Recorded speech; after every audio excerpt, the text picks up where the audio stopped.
Hi, Sir, grade sir, 10. kalma lang, Welcome to sir. our mythology class. That's a shift. Welcome to our mythology class.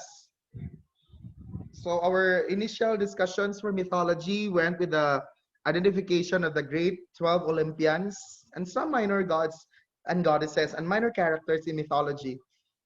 This morning, to those who already have a copy of the module, which just has the FTs for the story, we are going to talk about a famous character in the field of mythology. For this character has been associated for the many catastrophes, problems, and other negative elements of the world. Had she not opened that box which was given to her. So we're talking about Pandora. This is a story of Pandora. This is not just a story about that box, but this is a story about Pandora. But before we go into who Pandora, Pandora the explorer, she really tried to explore the box and there was no swiping there. Swiper wasn't there. She did not need any boots. She was just by herself. And that caused the many evils that plagued this world.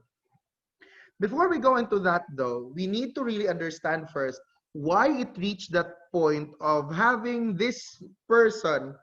Yeah, it's safe to say that she's a person because she was a created mortal by the gods.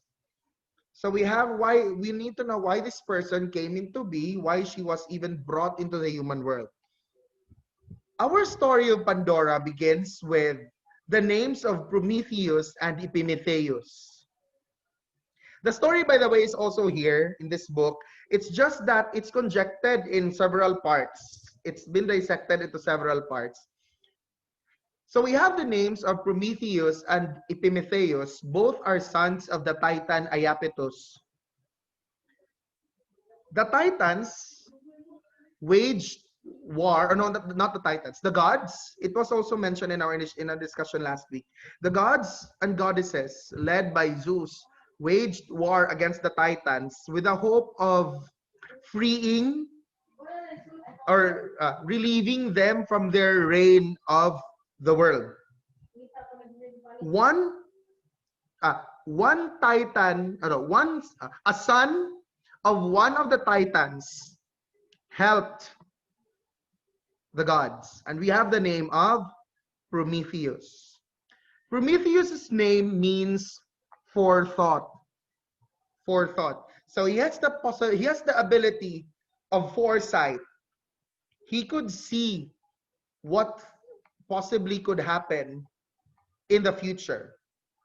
His name turns out to be the opposite. The meaning of his name turns out to be the opposite for the name of Epimetheus. If Prometheus's name means forethought, the name of Epimetheus means afterthought. Epimetheus can rationalize only when things had already happened. Different from that for of Prometheus, who could try to explain, who could try to rationalize, who could try to already predict things with his ability of foresight. That ability of Prometheus was so helpful to the gods that the gods were able to conquer the Titans. Okay, to cut it short, the gods already won. And then the gods and goddesses of Olympus have now ruled the earth. Part of the ruling is whatever offering the gods receive from man or from mankind will have to be the best. That's one condition. Zeus always wanted the best of the many offerings that they should receive from mankind. Let's not forget that. But for them to have these offerings, they need to create man. The gods and goddesses of Olympus then gave at first to Epimetheus the chance to create man. However, when Epimetheus created man, man, I'm still talking of man, not yet of woman. When Epimetheus created man, his mistake was that he gave, no, not man, sorry.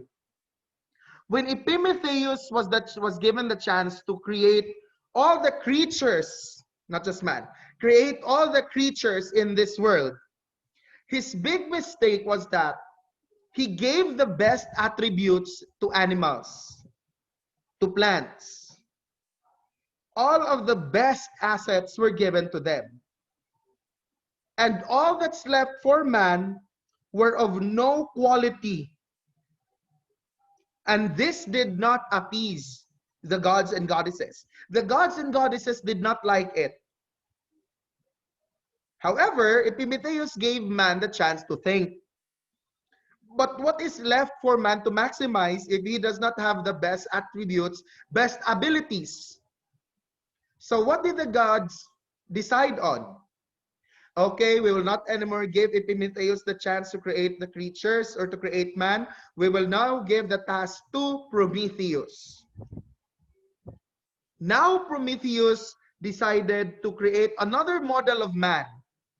Man that could very much well think for himself still of man, and that man could still be able to decide on the best things. Man was given the best skin. Man was given the best hair, best sight, best sense of sight, sense of taste, all other senses, the best of them were given to man, as how Prometheus has modeled man to be. And the gods and goddesses, especially Zeus, liked this creation of Prometheus. However, Prometheus felt that there was still something that man needed for man to continue living in this world. So what Prometheus did was to get several books, though, would name it as steal. He did not, I would like to differ, because he did not really steal fire from heavens and brought it to mankind. He kept some fire there and just took some portion of it for mankind to continue thriving into this world. At first, especially Zeus, at first, the gods and goddesses of Olympus didn't like it. But later on, the gods and goddesses of Olympus realized that for man to be able to do the sacrifices that they wanted, the gods wanted, man needs fire. And so, momentarily, the gods and goddesses were appeased. When man started to do these offerings, the gods and goddesses were appeased. Then it reached that point where, wait, Neil has to be admitted. It reached that point when Prometheus noticed something regarding the offerings that have been given by the mortals, by men, to the gods and goddesses. So what did Prometheus do? Prometheus took one animal, separated the good parts from the entrails, from the not so good parts, and then wrapped each in different packagings. The not so good parts, Prometheus wrapped well, but for the good parts of the animals, for the meat, he wrapped them in a manner that's quite displeasing to the senses. Again, the parts of the animal were divided. The not so good parts, including the bones, the internal organs, they were wrapped and packaged pleasingly, so well. Whereas the meat part, the good parts of the animal, were packaged in a manner that's displeasing to the senses. Zeus then was requested by Prometheus to choose between them. And that would determine the constant nature of offerings the gods and goddesses are supposed to receive from man. So when Zeus tried to evaluate which between the two he would choose for the gods and goddesses of Olympus, right away, his attention was caught by the package that was wrapped so well. But take note, what was found inside that well-packaged or well-wrapped package? Those were the bad parts or the entrails of the animal.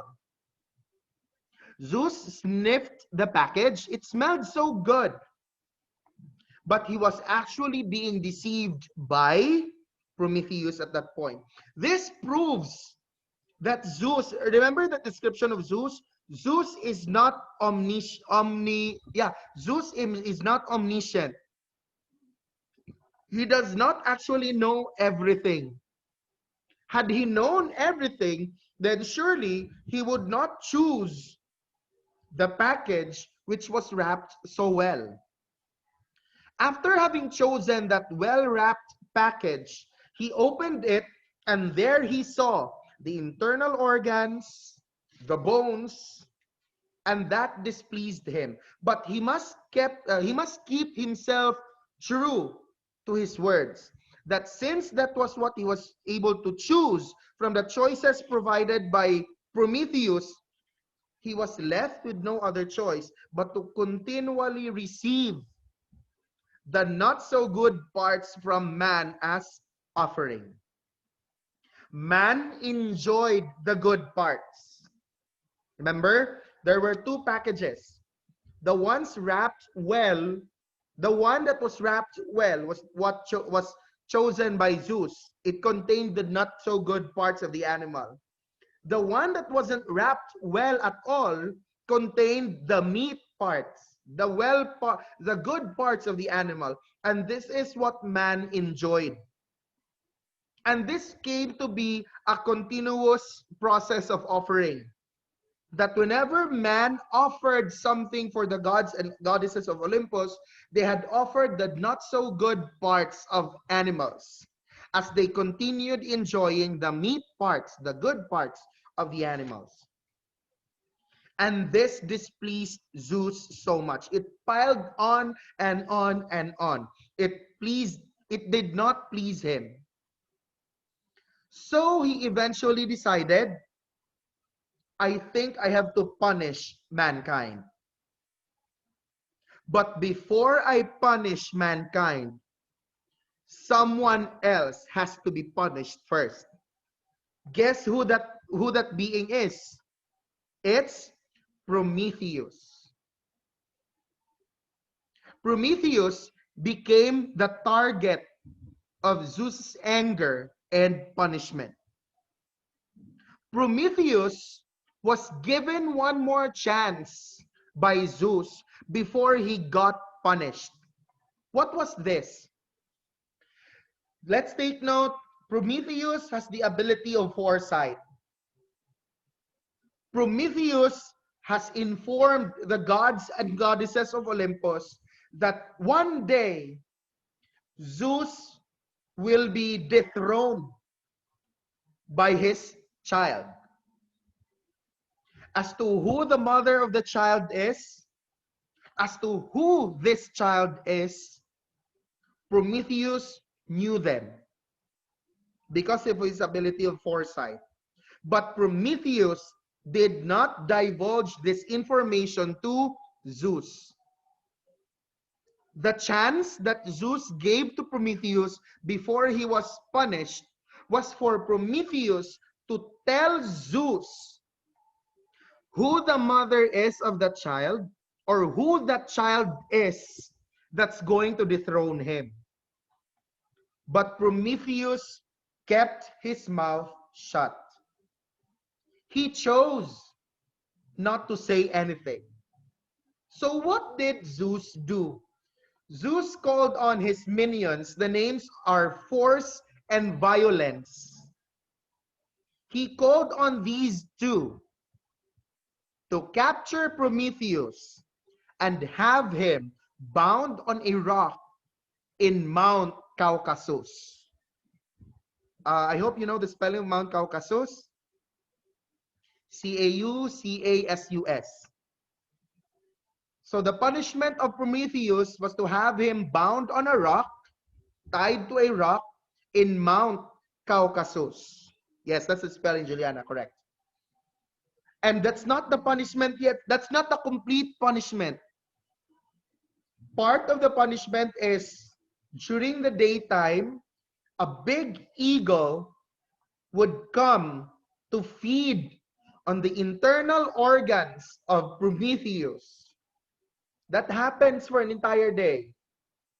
However, during the nighttime until dawn, his internal organs get repaired.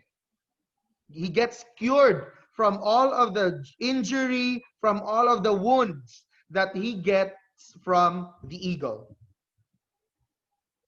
And that's it sounds like an eternal punishment because it is an eternal punishment. Imagine it happening during the day, and by nighttime he gets cured, for the following day for an eagle to feed on him again, and on the nighttime he gets cured again, and on the day that follows the eagle comes back to feed on him. That's the eternal punishment. For several times Hermes had been sent by Zeus to Prometheus asking for the name of the woman or of the child, most especially of the child. But Prometheus has continually kept his mouth shut. He did not divulge it to Zeus, nor to any of the gods and goddesses of Olympus. He was the only one who knew of that secret. So now Prometheus is bound. So who is left in the human world together with the other mortals, together with the other men? We have Epimetheus, his brother. His brother has good abilities of rationalization only when things had already happened. In the first place, his name means afterthought. He can only think of things, how things happened, why things happened, only when they already occurred. So to continue the punishment that Zeus wants to bring forth to mankind, take note, why was mankind to be punished? Because mankind enjoyed the good things of these offerings, while the gods and goddesses of Olympus enjoyed the not so good things of these animals. They only got the bones, the internal organs. So to punish mankind, Zeus requested the god of the forge, the god of fire, Hephaestus, to craft something that man would find endearing.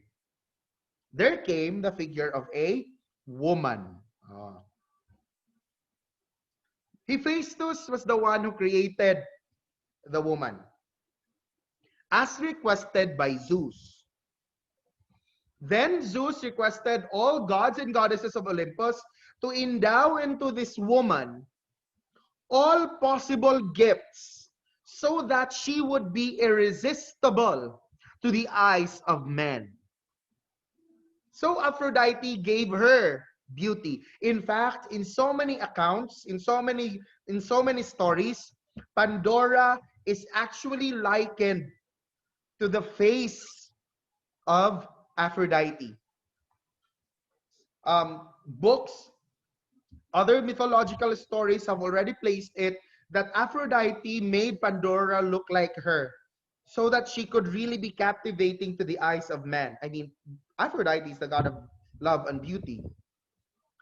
The other gods endowed her with other gifts such as wisdom, intellect, courage. But one thing that Zeus really gave her was curiosity. It was Zeus who granted her the gift of curiosity. Because all along, Zeus had a plan. He already had this planned out. So, when Pandora's makeup was already done, it is now rather fitting that her name would mean the gift of all. That is now the meaning that they have placed for the name of Pandora. She has been known as Pandora, whose name means the gift of all, because she has all the gifts and blessings from the gods and goddesses of Olympus. Now, all that Zeus needs is for Hephaestus to create a box to where all of the evils have been placed. All of the evils and negativities that could plague a place or a world have been placed inside that box. But the gods and goddesses also agreed that despite having placed all of these negativities, they would also want to place something good, and that is hope. Despite the many evils, the gods and goddesses agreed that they might want to also add something positive, and they placed hope. Now the box has been closed. The lid has been used to cover it. The box has been handed by Zeus to Pandora with the instruction, do not open the box. Look at how ironic it is. He instructed Pandora never to open the box. At the same time, he also gave Pandora what gift? The gift of curiosity. Now, that's so ironic. How can one not be curious when you have just been told that the box must not be open? In fact, for everybody else perhaps, if someone tells you not to open something, you'll really be so triggered and interested to open it. I think your faces are telling me, yes sir, experience-wise that happened. Do not open the ref. Why? What's in this ref? So you'd like to open it. See, in some parts of our lives, we've all become Pandoras. We did not become the box. We've become Pandoras in our lives where we were told not to do something, yet we tried to because our curiosity has been triggered. Now, the box has been made. It's in the hands of Pandora. Pandora is already there. She just needs to be brought down to the human world. So Zeus called on Hermes. Hermes, come. Send this woman. Bring this woman to the human world. And give her to Epimetheus. Take note. Plan of Zeus is to give Pandora to Epimetheus. While all of these had happened, Epimetheus, of course, took the time to visit Prometheus in Mount Caucasus. I mean, of course, he's the brother. So he had the time to visit him. In those many instances that Epimetheus visited Prometheus, one important thing was mentioned by Prometheus. He told Epimetheus, if ever you receive something from the gods and goddesses of Olympus, do not accept it. Refuse it. These were the clear instructions of Prometheus to Epimetheus. Do not receive anything from the gods and goddesses of Olympus, especially from Zeus. Do not receive anything from them. If they give you something, refuse it. Because Prometheus already saw what could happen. He tried to really explain everything to Prometheus, but the problem is Prometheus could not absorb it because his processing, Epimetheus could not absorb it because Epimetheus's processing only comes right after something happens. That's the difference between Prometheus and Epimetheus. So even if Prometheus already gave those instructions, Epimetheus still has the tendency to forget them. So now we go into that moment that Hermes descended from Olympus and brought Pandora with that box to Epimetheus.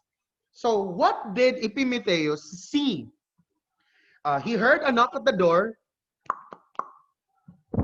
He opened it and saw a beautiful woman carrying a box.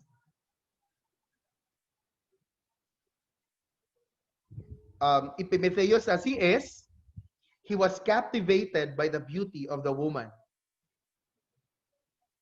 And then Pandora introduced herself. Hi, I'm Pandora. I'm a gift from the gods. And Epimetheus just right away received her because he's a man. I mean, and then there's this woman in front of him. It's already serving a hot plate ready for dinner. However, something in the head of Epimetheus doesn't seem right. He just feels like something is just not right. Something just doesn't add up.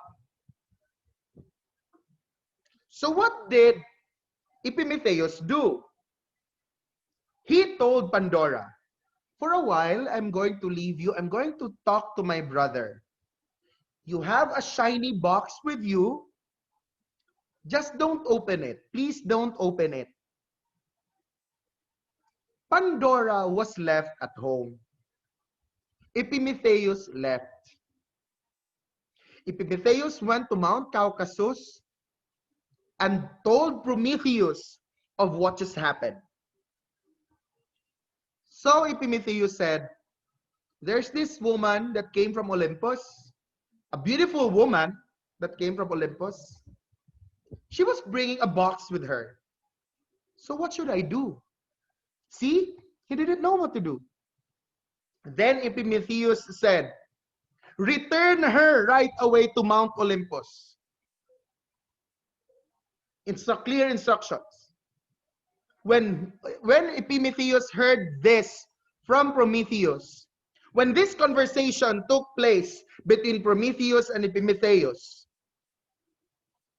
Pandora was just there at home, doing the household chores, sweeping, washing the dishes, acting like the woman that she is at home. However, she could not take her eyes off that shiny box that she was bringing with her. She could not get it out of her head that there must really be something so interesting in this box that she had to bring it with her. And curiosity kept on bugging her. If only she can just go do these kitchen chores. Actually, she did. There is this elementary book that I read in another school. She did a lot of household chores. She did the laundry, she did kitchen chores, she cooked for their meal to prepare for the return of Epimetheus. She swept the floor. But her curiosity kept on bugging her about that box that was so shiny, shining, shimmering, splendid. And yes, she could not contain herself anymore. She approached the box. She did not even open it widely. She just tried to peek at a tiny opening with the lid. However, by opening it by having that small opening with the lid of the box, all of the evils managed to push open completely the box. It threw off the lid, and all of the evils came out from the box. While this happened, Epimetheus was making his way back to his house just so he could tell Pandora to bring back the box and herself to Olympus. So as Epimetheus was making his way, he noticed from a distance that there was a dark cloud on top of his house. So he started running towards his house. When he went there, when he reached his house, he saw Pandora sweeping the floor.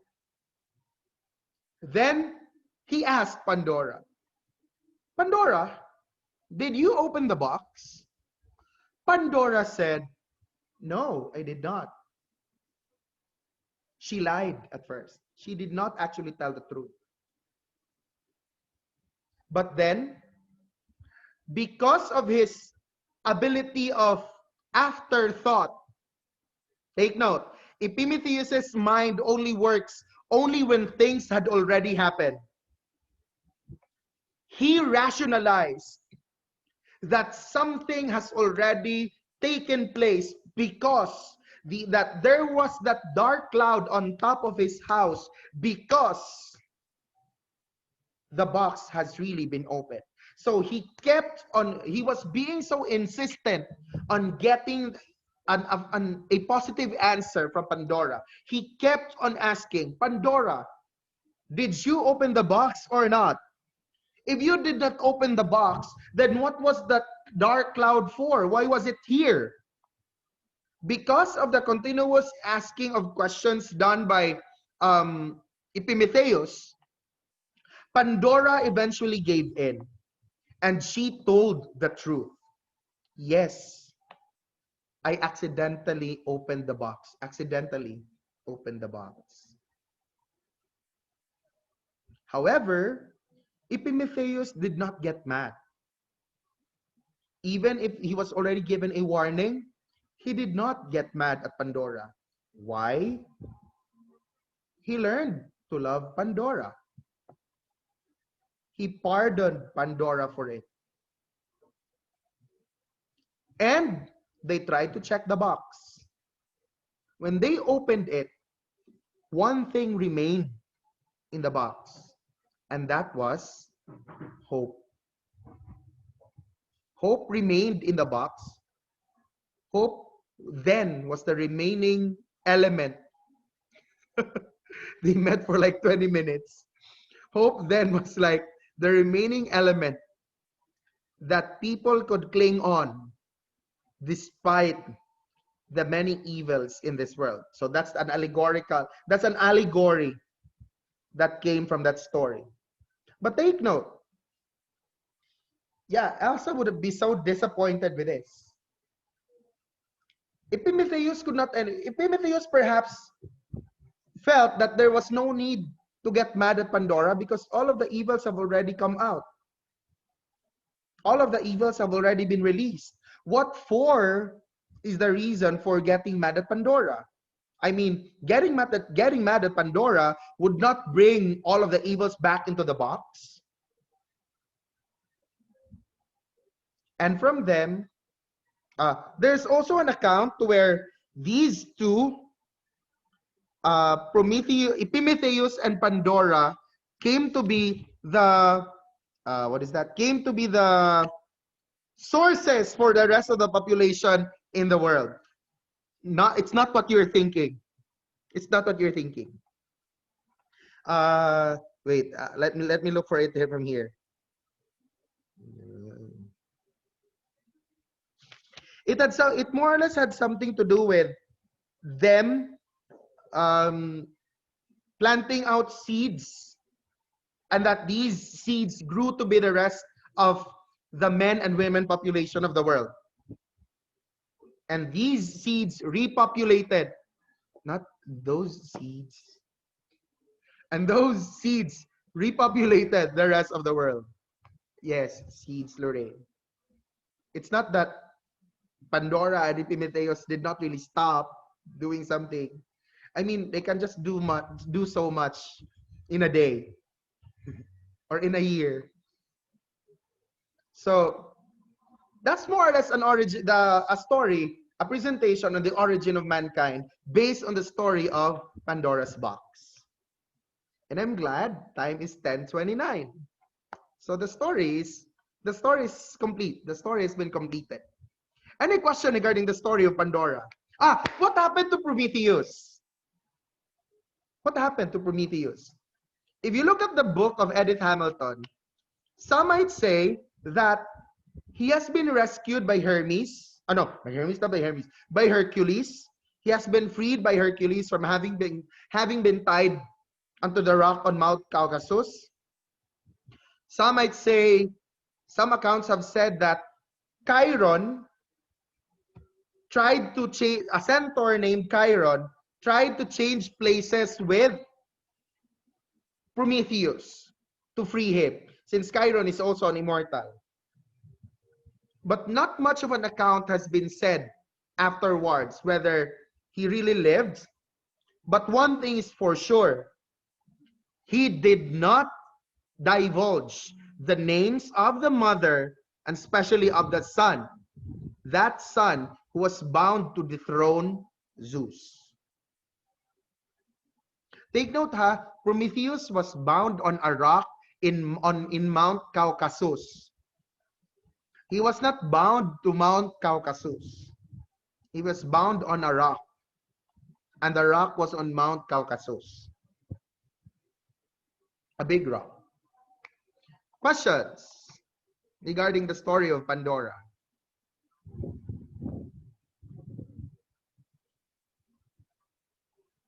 Is there a question? Do we have a question?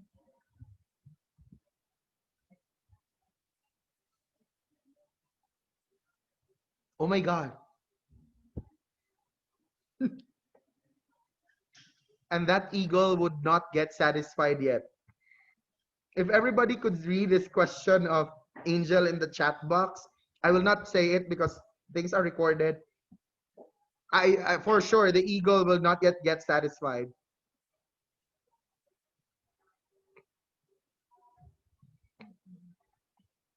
Questions?